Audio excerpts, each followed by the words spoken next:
મોટી અકરી પાસે કંપનીના દ્વાર સામે વિરોધ પ્રદર્શન શરૂ। વિરોધ પ્રદર્શનના આજે ત્રીજા દિવસે બહુજન આર્મીના સંસ્થાપક લખનભાઈ ધુવાએ લીધી મુલાકાત। અબડાસા તાલુકાના ઘરડા પંથકમાં આવતા અકરી, મોટી થુમડી, નાની બેર સહિત 13 ગામોના લોકોએ જ્યાં સુધી વદરાજ કંપનીના સ્થાને આવેલી બીજી કંપની અગાઉના બાકી નાણાંનું ચૂકવણું નહીં કરે ત્યાં સુધી મોટી અકરી પાસે આવેલી કંપનીના મુખ્ય દ્વાર સામે સોમવારથી અચોક્કસ મુદતના ધરણા શરૂ કર્યા હતા।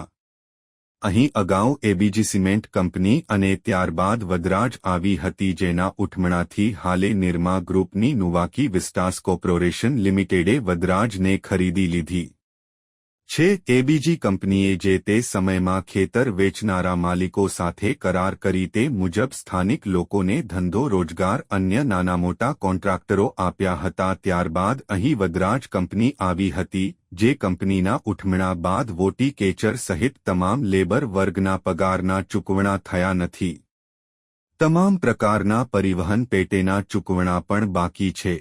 પહેલા અગાઉ રૂપિયાની ચૂકવણી કરી અને રૂપિયા આપે ત્યારબાદ કામ શરૂ કરવામાં આવી એવી લોકોએ માંગ કરી હતી। કંપનીના ઉઠમણા બાદ લોકો બેરોજગાર બન્યા છે અને અગાઉનું ચૂકવણું ન કરાતા આર્થિક સ્થિતિ ડામાડોળ ગઈ છે, જેથી જ્યાં સુધી બાકી ચૂકવણું નહીં કરાય ત્યાં સુધી કંપનીના ગેટ પાસે ચોક્કસ મુદ્દે ધરણા પર લોકો બેઠા છે। હાલ આજે સ્થાનિકો, કોન્ટ્રાક્ટરો અને આગેવાનો દ્વારા બહુજન આર્મીના સંસ્થાપક લખનભાઈ ધુવા દ્વારા કામ બંધ કરાવવામાં આવ્યું હતું।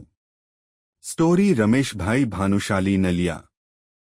એ છે કે છેલ્લા 3 દિવસથી એબીજી કંપની નામની કંપની હતી, જે કંપની ઉઠી ગઈ છે અને એના કારણે કચ્છના લોકલ માણસોના કરોડો રૂપિયા ફસાયેલા પડ્યા હતા। આ લોકોના પૈસા એ કંપનીએ આપ્યા નથી અને ઓક્શન કરવામાં આવ્યું ત્યારે નિરમા કંપનીએ ઓક્શનને લઈ લીધું છે। પહેલાં તો આ નિરમા કંપનીની ભૂલ કહેવાય કે જૂનું લેણું જોયા વગર ડાયરેક્ટ કોઈ ઓક્શનમાં જવાય નહીં અને આ કંપનીનું કામ લેવાય પણ નહીં। 3 દિવસથી હડતાલ ઉપર આ લોકો અહીંયા કને બેઠા છે અને પોલીસ પ્રશાસનને પણ કહેવા માગું છું કે આ લોકોને દબાવવામાં આવે નહીં। અને હું જ્યારે આવ્યો એ બાદ અમે અંદર ગયા તો અંદર રોકવામાં આવ્યો અને એમના અધિકારી ત્યાં કને બહાર આવ્યા અને બહાર આવીને એક બાંહેધરી આપી છે કે જ્યાં સુધી પ્રોબ્લેમનું સોલ્યુશન નહીં થઈ જાય, જે કરોડો રૂપિયા કોન્ટ્રાક્ટરના મજૂરોના બાકી છે એ મળી નહીં જાય ત્યાં સુધી કામ બંધ કરવામાં આવશે। એમને અમે પણ કીધું છે ને એ લોકોએ પણ બાંહેધરી આપી છે। તો મારી સરકારને વિનંતી છે કે અબડાસામાં નહીં આખા કચ્છમાં આવી જે કંપનીઓ જે ખુલ્લી દાદાગીરી કરે છે, આ લુકાગીરી દાદાગીરી જ કહેવાય, તો આને બંધ કરાવો। કચ્છના આપણે અબડાસાના ધારાસભ્યશ્રીને વિનંતી છે કે તાત્કાલિક ધોરણે આપ અહીંયા કને આવો, આ લોકોની મુલાકાત લ્યો। સાંસદને પણ વિનંતી છે કે મુલાકાત લ્યો અને કલેક્ટર શ્રી એસપી સાહેબને પણ વિનંતી છે કે સરકારનું ધ્યાન દો। કાનાભાઈ, માજી સરપંચ અકરી જૂથ પંચાયત। આજે બધા લખનભાઈની બધા આયા મુલાકાત લીધી એબીજી વાળામાં। તો જે પબ્લિકના પૈસા બાકી છે, કોન્ટ્રાક્ટીઓના, લેબરના, નાના મજૂરોના, એના પૈસા આજ 3 દિવસથી અમે હડતાલ પર બેઠા છીએ। એનો કાંઈ વિકલ્પ આવતો નથી। નથી કંપની કામ બંધ કરતી, નથી કાંઈ રિસ્પોન્સ આવતો, નથી કોઈ સત્તા પક્ષના પાર્ટીઓ કોઈ પૂછા કરતી। તો એને નમ્ર વિનંતી છે, પબ્લિકના મત જ્યારે લેવાના હોય ત્યારે આપણે આવીએ છીએ, પછી પબ્લિકની કાંઈ સાંભળતા નથી, પૂછા નથી કરતા। તો આ તો એક અન્યાય છે મોટા મોટો, બરાબર।